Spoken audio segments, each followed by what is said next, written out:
The silence before the storm, the galaxy trembled in darkness, and it had a name, the Kralix Empire.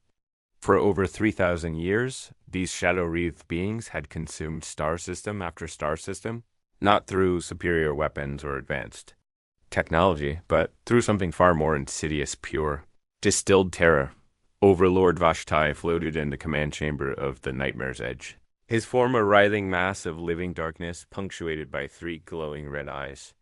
Around him, his subordinates moved like smoke given purpose, their whispered communications creating an atmosphere of perpetual dread. The tactical display before them showed their latest conquest, the Sultani system, where an entire civilization had surrendered without firing a single shot. The fear harvest was exceptional, reported Commander Thexra, her voice like wind through a graveyard. 17 billion sentient beings, all experiencing peak terror simultaneously. The psychic energy will fuel our fleet for months. Vashtai. Form rippled with satisfaction. The Kralix had perfected the art of conquest through fear. They would appear at the edge of a system, broadcast images of their previous victories, and watch as entire populations collapsed into despair. Those who surrendered were kept alive as fear generators, the constant terror feeding the Kralixes. Energy needs? Those who resisted faced something worse, the Shadow Plague, a psychic weapon that turned their own nightmares into physical reality. What is our next target? Vashtai asked, his attention already shifting to new sources of fear. Long-range scouts have identified a system designated as Sol 3, Vexor replied. Single inhabited world, approximately 8 billion beings. The species calls themselves humans. Technological level appears moderate nuclear weapons. Basic space travel, primitive quantum communications. Vashtai eyes pulsed with interest. 8 billion new sources of fear. The psychic energy alone would power their next major expansion. Begin standard intimidation protocols. I want terror readings from their population centers within the solar cycle. The Nightmare's Edge and its escort fleet moved through the void like a cancer spreading through healthy tissue. The Kralix ships were designed to inspire fear-twisted spires of black metal that seemed to absorb light itself, their surfaces crawling with shadows that moved independently of any light source. As they approached the Sol system, their psychic dampeners began broadcasting low-level fear frequencies, designed to create an atmosphere of dread and hopelessness. But something was wrong. Dr. Mia Okafor stood in the observation deck of the International Space Station, watching the approaching alien fleet through the most powerful telescope humanity had ever built. As Earth's leading xenopsychologist, she had been called in the moment the aliens entered their system. What she saw defied every first contact protocol they had ever developed. "They're beautiful," she whispered, her voice filled with wonder. Rather than terror, Admiral Chen Reyes, commander of Earth's newly formed Interstellar Defense Division, stared at her in disbelief. Beautiful? Maya, those ships look like they were designed by nightmares. Exactly. Maya's eyes lit up with scientific curiosity. Don't you see? This is deliberate psychological warfare. The ship designs, the way they move, even the timing of their approach, it's all calculated to maximize fear response. This species has weaponized terror itself. Instead of the expected panic, humanity's response was characteristically human. They got curious. News networks ran 24-hour coverage, not of impending doom, but of scientific analysis. Horror movie directors offered their expertise on fear psychology. Military strategists studied the alien approach patterns. Children drew pictures of the scary space monsters for show dash and dash. Tell dot the Kralix were baffled. Overlord, Thexra reported, her voice tinged with uncertainty. The fear readings are inconsistent. We're detecting curiosity, excitement, even amusement. Some humans appeared to be selling merchandise depicting our ship. Vashtai's form darkened. Impossible. No species has ever resisted our psychological projection. Increase the fear frequency, broadcast images of the Zolthani conquest. The transmission reached Earth within hours.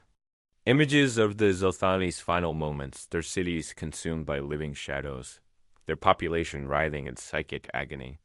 The intended effect was immediate surrender. The actual effect was entirely different. Professor Marcus Webb of film studies, scholar at UCLA, watched the transmission with the clinical eye of someone who had spent decades analyzing horror cinema. Fascinating, he muttered, taking notes. Classic fear escalation techniques, but the pacing is all wrong. Too much spectacle, not enough psychological buildup. And the shadow effects reminiscent of German expressionist cinema, but lacking. The subtle menace that makes it truly effective. Across the planet, similar reactions occurred. Psychologists analyzed the aliens' fear induction methods. Special effects artists critiqued their techniques. Military personnel studied their tactics. Instead of terror, humanity responded with professional interest. The first official response came from the United Nations, broadcast on all frequencies. To the visiting alien fleet, we are the representatives of humanity. We have received your transmission and find your psychological warfare techniques fascinating. We would like to invite you to formal negotiations. We have prepared a cultural exchange package including examples of our own horror entertainment media. We believe you might find our methods of fear induction quite innovative. Vashti-A's 3 eyes flickered in confusion. In 3 millennia of conquest, no species had ever responded to their intimidation with an invitation to compare notes.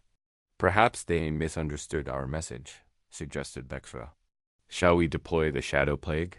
No, Vashti said slowly. Something is wrong. Here, these humans are not reacting as any species should. I want a full psychological profile before we proceed.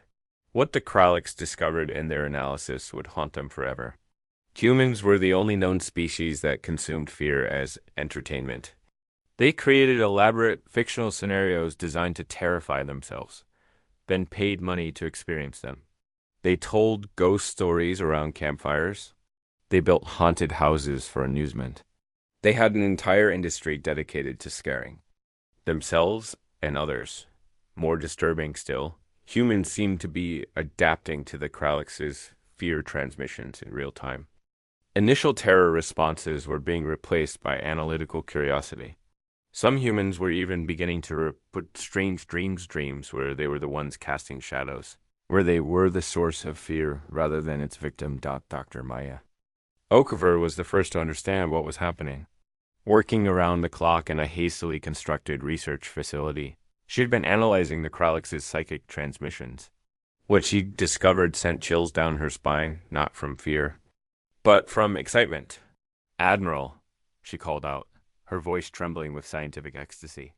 You need to see this. The alien fear transmissions, they're not just psychological. They're actually psychic energy constructs. And somehow, some humans are beginning to absorb and redirect them. Captain Lisa Torres, Earth's top test pilot, was one of the first confirmed cases. During a routine flight near the edge of Earth's atmosphere, she had experienced a direct hit from a Kralik sphere beam. Instead of being overwhelmed by terror, she had felt a strange sensation, as if something dark and powerful was flowing into her mind. When she returned to base, she could make shadows move independently of light sources. It's like they're teaching us their own tricks, she reported to the research team. I can feel the fear energy, but instead of being afraid, I'm learning to use it. The Kraliks had made a fundamental error in their assessment of humanity. They had assumed that fear was humanity's weakness, when in fact it was one of their greatest strengths. Humans had evolved alongside countless predators, natural disasters, and existential threats. They had learned not just to survive fear, but to transform it into something useful as more humans began to manifest psychic abilities through exposure to Kraliks' fear transmissions. The balance of power began to shift. The hunters were about to become the hunted. Vashti received the final report with growing dread. Overlord, we have a problem. The humans are not just resisting our fear projections, they're learning to use them. Some have begun manifesting shadow manipulation abilities. Others are reporting precognitive dreams of our tactical plans. And Most disturbing of all, their entertainment media is becoming more sophisticated in its fear induction techniques. For the first time in 3,000 years, a member of the Kralix Empire experienced something they had only ever inflicted on others: genuine terror. "Withdraw to the outer system," Vashti ordered. "We need to reassess our strategy." But it was already too late. Earth's response had begun. Admiral Chun Reyes stood in the command center of humanity's first space military installation, watching as reports flooded in from around the globe. The Kralix had underestimated humanity's greatest strength there: ability to adapt, learn, and turn any weapon against its wielder. "Phase 1 is complete," he announced to the assembled team. "The aliens have taught us their methods. Now it's time to show them what human ingenuity can do with 3,000 years of horror tradition." The message broadcast to the Kralix fleet was simple, but its implications were terrifying. "Thank you for the lesson. Now class is in session and will be the teachers. Asterisk when prey becomes predator." The transformation of humanity began in the most unlikely place: a small movie theater in Austin, Texas. Professor Marcus Webb had gathered a group of horror film enthusiasts, psychology researchers, and military advisors for what he called Project Nightmare. Their mission was simple in concept but revolutionary in execution: weaponize humanity's mastery of fear. "The Kralix have been using fear as a tool for millennia," Webb explained to his assembled team, "but they've been thinking about it all wrong.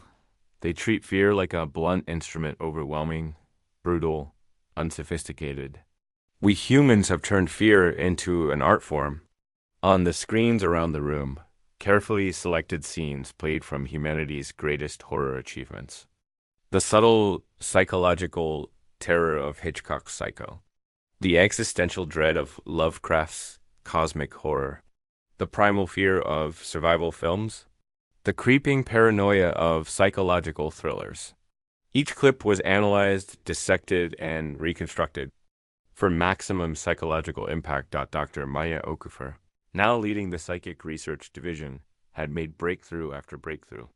The Kralix fear transmissions operated on specific frequency ranges that could be measured, analyzed, and most importantly, replicated.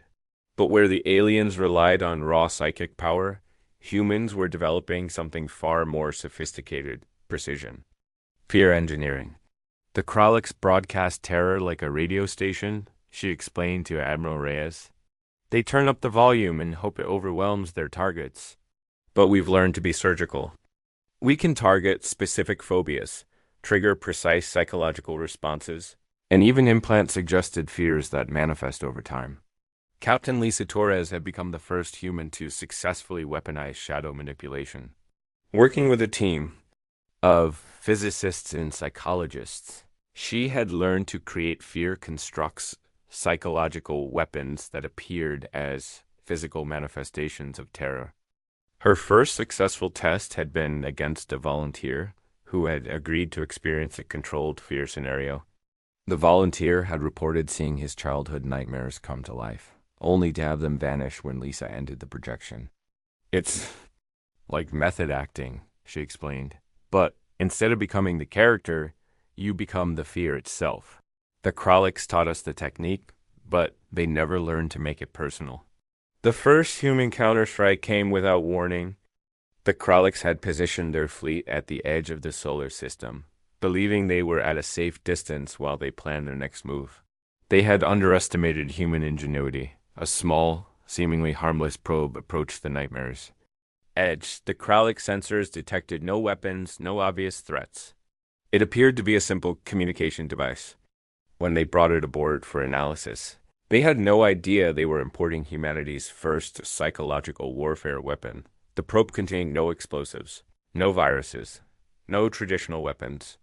Instead, it carried something far more insidious: a carefully crafted fear scenario based on 3,000 years of human horror tradition, amplified by the psychic techniques the Kralix themselves had taught humanity. Overlord Vashti was the first to experience it. The probe activated while he was in his private chambers, and suddenly his mind was flooded with images that defied his understanding. He saw himself as prey, not the cosmic predator he had always been, but a small, helpless creature being hunted by something vast and incomprehensible. The fear was not the crude, overwhelming terror the Kraliks used, but something far more sophisticated, the slow, creeping realization that he was not the apex predator he believed himself to be. The psychological weapon was based on a simple human insight. The greatest fear of any predator is discovering that it is actually prey. The scenarios were carefully crafted to make the Kraliks experience themselves as the victims of their own methods. They felt the helplessness of the Zelthani, the despair of the Korvani, the terror of all the species they had conquered. But worse, they experienced these emotions with the full understanding that they were now the ones being hunted. Got the effect spread through the ship like a virus. Kralik's crew members began experiencing something their species had never known: nightmares. But these weren't the random fear dreams of other species. These were carefully constructed horror scenarios that targeted the specific psychological vulnerabilities of shadow-based beings. They dreamed of being trapped in blazing light, of being seen and exposed, of being reduced to nothing more than the fear they had inflicted on others. Commander Vexra was the first to break. She began broadcasting desperate transmissions to other Kralik ships, warning them of the human plague that was consuming their minds. Her communications were intercepted by Earth's listening posts, and the psychological warfare team analyzed every word. They were learning, adapting, improving their techniques with each Kralik's reaction. They're terrified of being known, Dr. Okafor observed, studying the intercepted transmissions. The Kraliks derived their power from being unknowable, incomprehensible. Sources of fear, but we're making them comprehensible. We're turning them into characters in our horror stories. The next phase of humanity's campaign was even more devastating. Using the psychic abilities they had learned from Kralik's fear transmissions, human operatives began infiltrating the alien fleet, not physically, but psychically.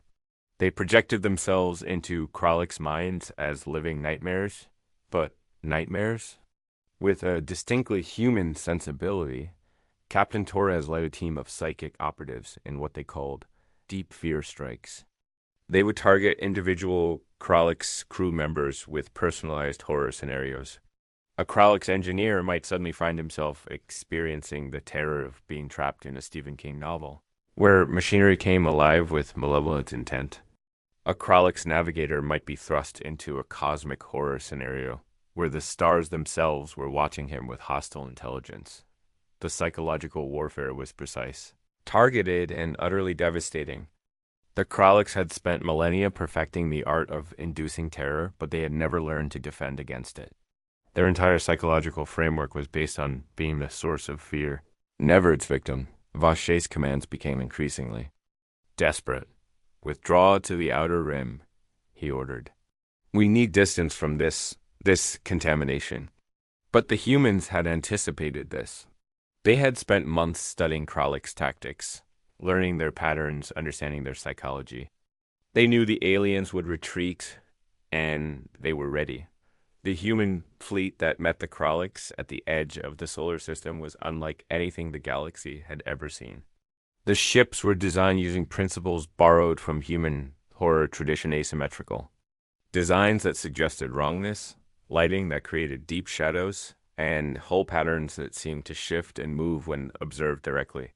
But the real weapon wasn't the ships themselves, it was the crews aboard them. Every human on the fleet had been exposed to controlled Kralik's fear transmissions and had learned to channel that energy. They weren't just soldiers. They were living nightmares trained in the art of psychological warfare. They broadcast fear with the precision of a laser and the creativity of a horror. Film director thought the battle that followed, it wasn't really a battle at all, it was a rout. The Kraliks, already weakened by weeks of psychological warfare, found themselves facing an enemy that had learned to use their own weapons against them. Every fear projection the Kraliks attempted was countered with something more sophisticated, more personal, more terrifying. Admiral Reyes watched from the bridge of the UES. harbinger as the Kraliks began to disintegrate, not from weapons, fire, but from pure psychological collapse. Kralik ships were abandoning formation, their crews broadcasting surrender messages, their commanders pleading for mercy. Admiral, reported the communications officer, we're receiving a transmission from the Kralik's flagship.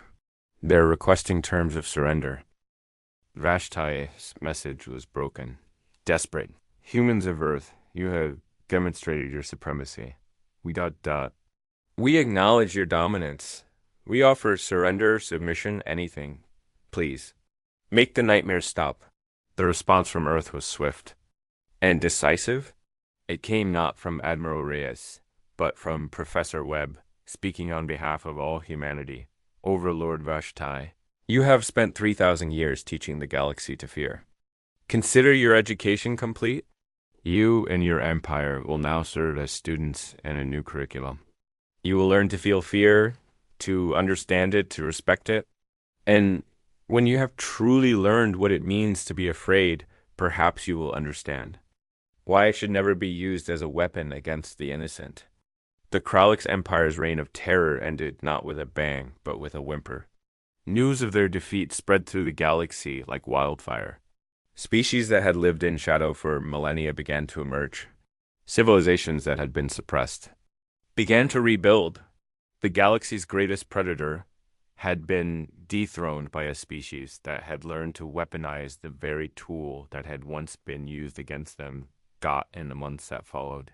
Humanity established itself as the galaxy's new psychological defense force. They didn't conquer through fear as the Kraliks had. Instead, they protected others from those who would. The techniques they had developed were used to help traumatized species recover from Kralik's occupation, to defend against other psychic predators, and to ensure that the age of terror was truly over. The Kraliks themselves were not destroyed, but transformed. Under human guidance, they learned to channel their psychic abilities into healing rather than harming. They became therapists, helping other species overcome the trauma they had once inflicted. It was a fitting justice, the galaxy's greatest. Source of fear became its most effective healers. And in the deepest archives of Earth's military, carefully guarded and studied, lay the most important lesson of the entire conflict, that humanity's greatest strength had never been their technology, their weapons, or their courage. It was their ability to adapt, to learn, and to transform any weapon used against them into something that served their own purposes. The galaxy had learned to fear the Kraliks. Now it learned to respect the humans who had taught terror itself. To be afraid, the age of shadows was over. The age of human ingenuity had begun.